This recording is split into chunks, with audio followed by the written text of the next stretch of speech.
Then Saul, still breathing threats and murder against the disciples of the Lord, went to the high priest and asked letters from him to the synagogue of Damascus, so that if he found anyone who were in the way, whether man or woman, he might bring them bound them to Jerusalem. As he journeyed and came near Damascus, suddenly a light shone around him from heaven. Then he fell to the ground and then a voice said to him, Saul, Saul, why do you persecute me? And he said, Who are you, Lord? Then the Lord said, I am Jesus, whom you are persecuting. It is hard for you to kick against a stone. So he trembled in astonishment, said, Lord, do you want me to do? Then the Lord said to him, Arise and go to the city, and you will be told what to do. You must do. Then a man journeying with him stood speechless and heard a voice, but seeing no one. Then Saul arose from the ground, and his eyes opened. He saw no one, but laid him by the hand and brought him to Damascus. And he was 3 days without sight, and neither ate or drank. Now there was a certain disciple at Damascus named Ananias, and to him the Lord said in a vision, Ananias, Ananias. He said, I am the Lord. So he said, I'm here. Arise and go to the street called Straight, and inquire at the house of Judah for one called Saul of Tarnish. Behold, he's praying. In a vision he seen a man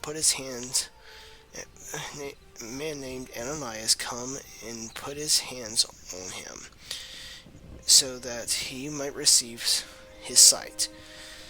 Then Ananias answered, Lord, I've heard from many about this man, how much harm he has done to your saints in Jerusalem, and his authority from the chief priest to bind all who call on your name. But the Lord said to him, Go, for he's a chosen vessel of mine to bear my name before the Gentiles, the kings and children of Israel, for I will show him how many things he must suffer for my name's sake.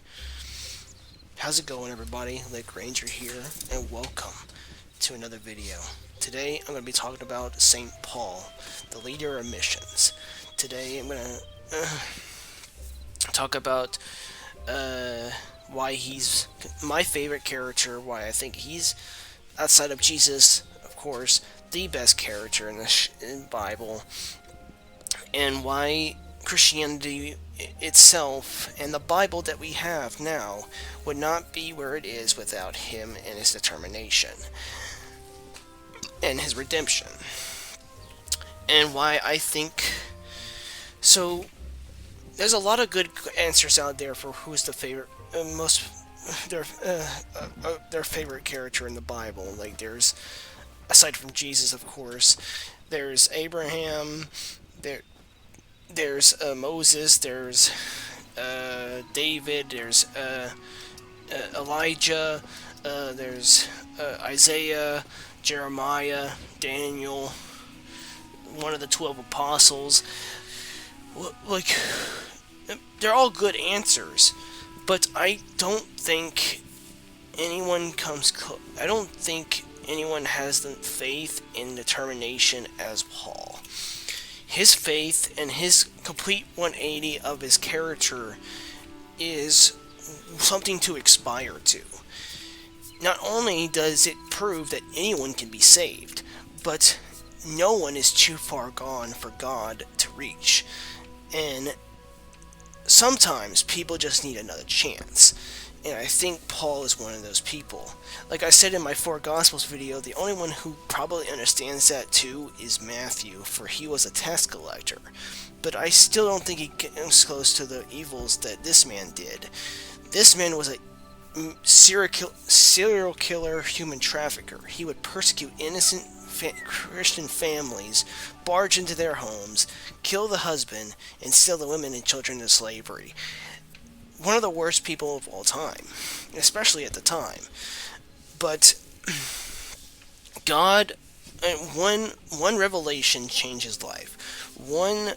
Jesus saw changed his heart forever, and after that change of heart, that realizing that that what he was doing was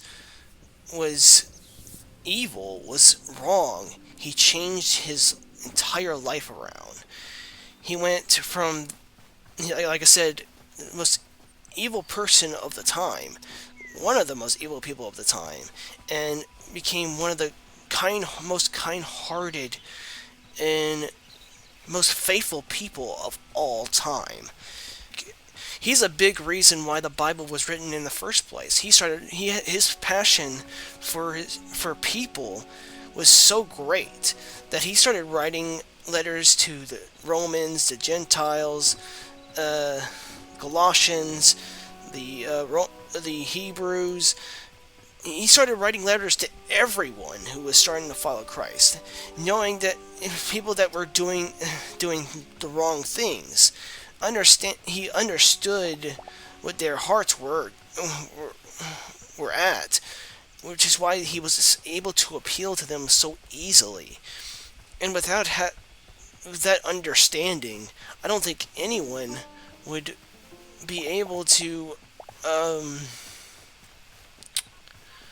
do that. Like, his heart was completely changed. I mean, Paul's story, from turning Saul to Paul, is where we pretty much get the idea of redemption arcs. Getting a complete 180, becoming a saint.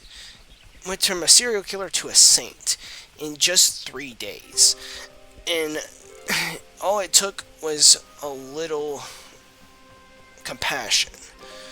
Not only compassion from Jesus, but compassion from another disciple, Ananias, who at first feared him for it, and even doubted Jesus, telling him, saying, "Oh, but have you heard of this man? This man has done so much evil to your saints, to your people, to people that are just trying to spread the gospel." And Jesus replies to him, "Yes, I know he's done evil." He's not completely off the hook. He tells him that he's going to suffer for his name's sake. And he does. He does go through a lot of suffering in his life after this point. He gets into a shipwreck. He gets arrested multiple times. Almost gets executed multiple times. He kept surviving his execution, but it finally happened. 3 times. They tried to kill him 3 times. Survived 2 of them, but finally got him on the 3rd one. But he was able to. His determination, his faith. He was able to witness the heaven.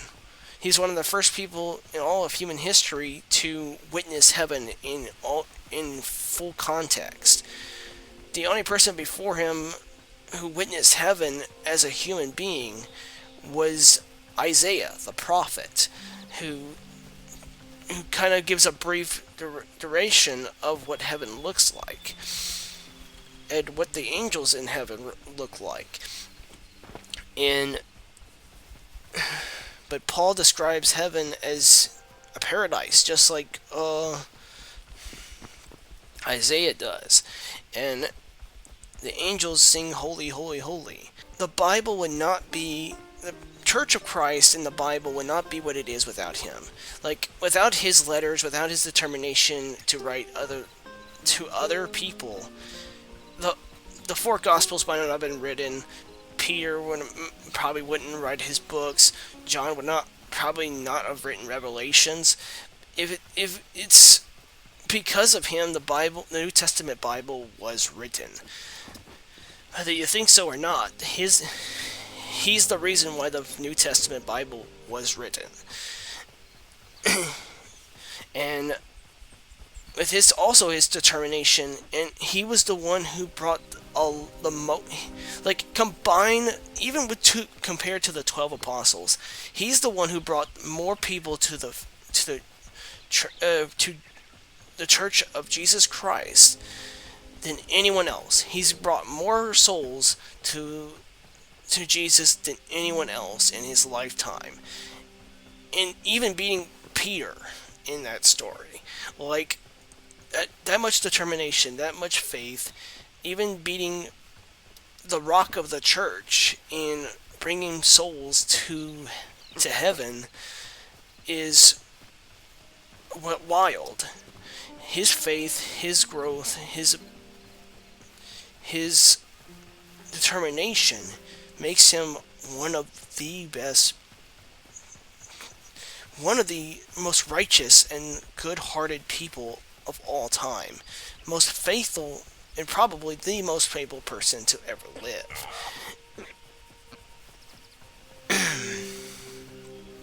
And that, my friends, is the tribute to St. Paul.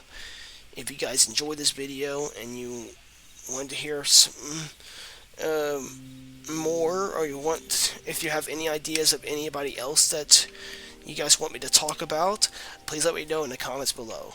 But if you're new around here or you haven't done it yet, please consider hitting the subscribe button. And if you do subscribe, please share this video with as many people as possible. I love you guys, and God bless, and have a great day.